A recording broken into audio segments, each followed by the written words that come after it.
بسم الله الرحمن الرحيم نحمده ونصلي على رسوله الكريم أما بعد فقد قال الله تعالى في كلامه القديم في القرآن المجيد بعد أعوذ بالله من الشيطان الرجيم بسم الله الرحمن الرحيم يريد الله بكم اليسر ولا يريد بكم العسر ولتكملوا العدة ولتكبروا الله على ما هداكم ولعلكم تشكرون صدق الله العلي العظيم எல்லா புகழும் அல்லாஹ் ஒருவனுக்கே உரித்தாகட்டுமாக.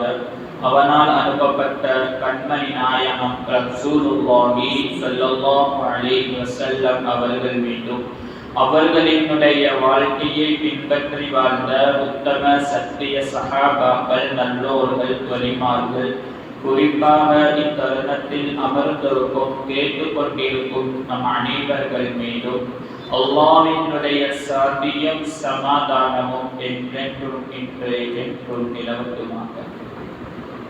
கண்ணியத்திற்கும் மரியாதைக்குரிய அல்லாஹ்வின் நல்லடியார்களே,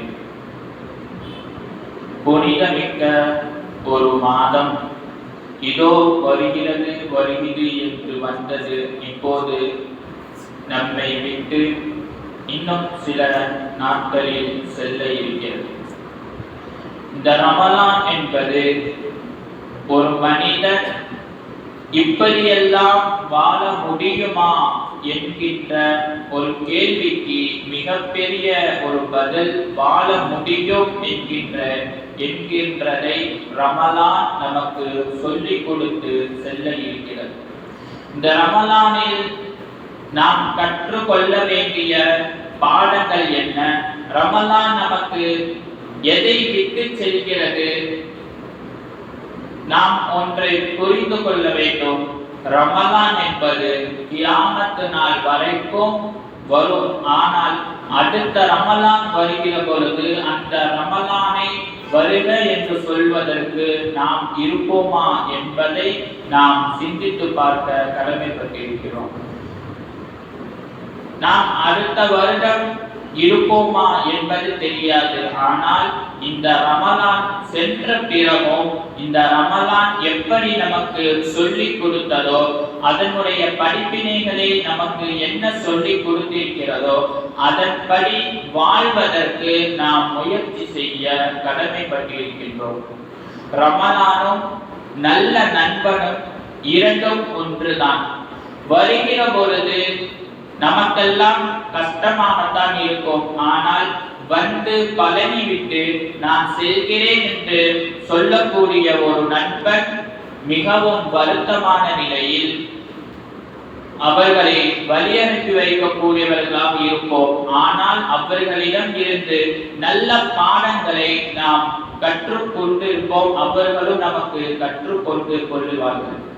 அப்படி இந்த ரமலான் நமக்கு சொல்லிக் கொடுத்த மிகவும் முக்கியமான 4 விஷயங்களை நாம் ரமலான் முடிந்த பிறகும் நாம் செய்தோம் என்று சொன்னால் நாம் ரமலானை நல்ல முறையில் பயன்படுத்தி இருக்கிறோம் என்பதற்கு மிகப்பெரிய அடையாளமாக இருக்கும்.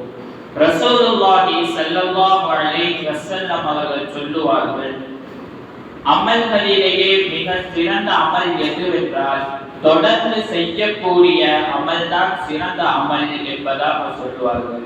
ஒரு சுப்ஹானல்லாஹ் சொல்வதாக இருந்தாலும் அதை தொடர்ந்து சொல்வதில் தான் அதனுடைய கபூலியத் இருக்கிறது என்பதாக இமாம் பெருமக்கள் எல்லாம் நமக்கு சொல்லி தருவார்கள்.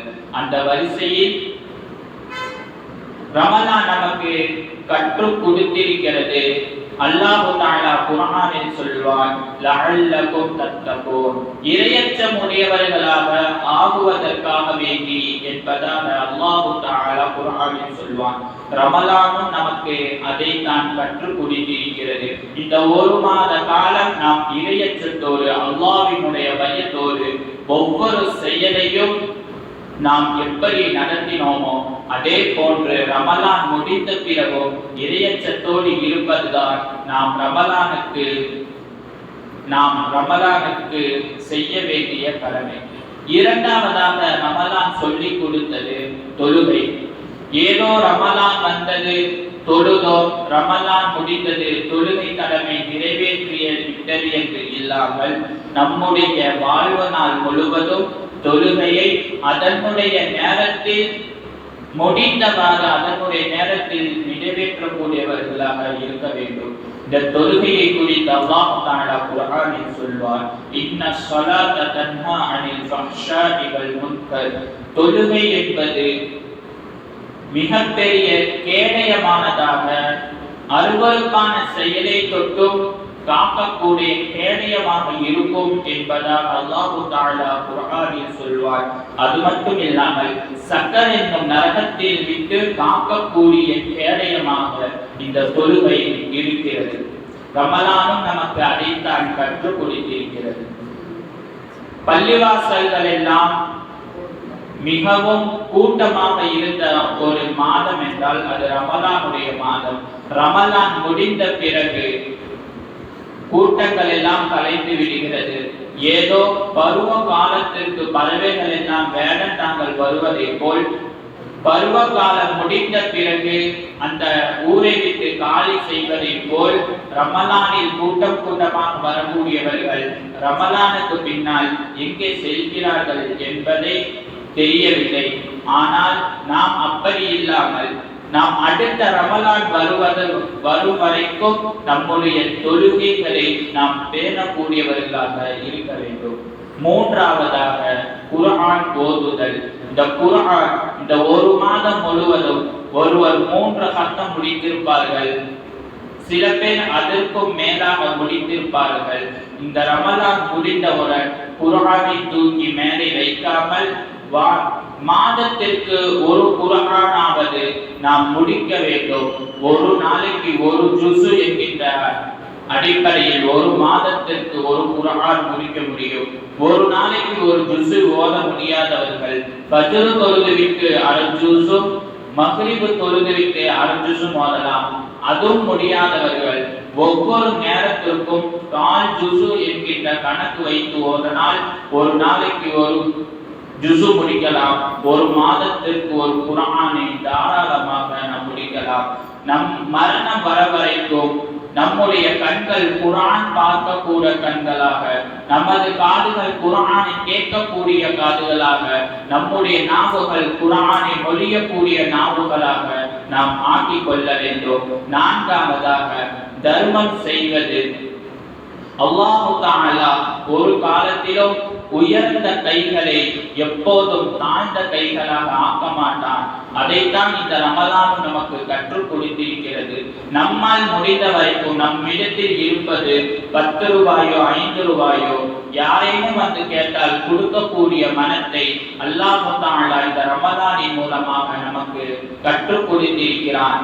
ஐந்தாவதாக தஹஜ்ஜத் என்கின்ற ஒரு புனிதமான ஒரு செயல் ரமலான் நமக்கு கற்றுக் கொடுத்திருக்கிறது. இந்த தஹஜ்ஜத்தினுடைய சிறப்பை குறித்து பேசினால் பேசிக்கொண்டே இருக்கலாம்.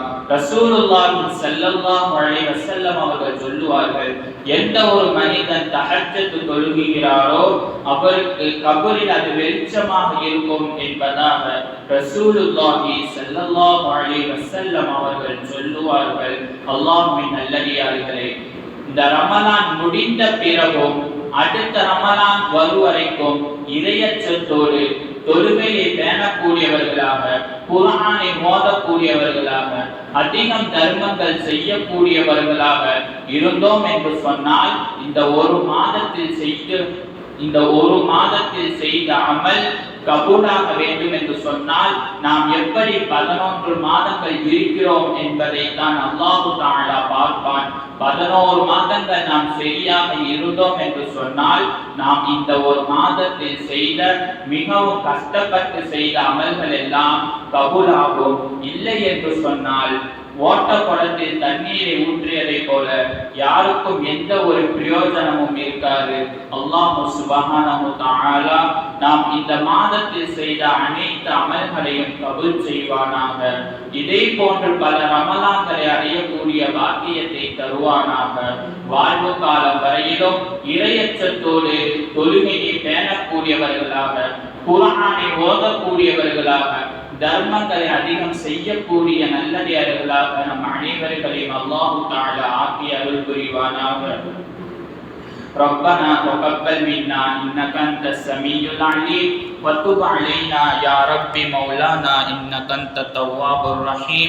اللهم اعتقنا من النار وادخلنا الجنة يا رب العالمين.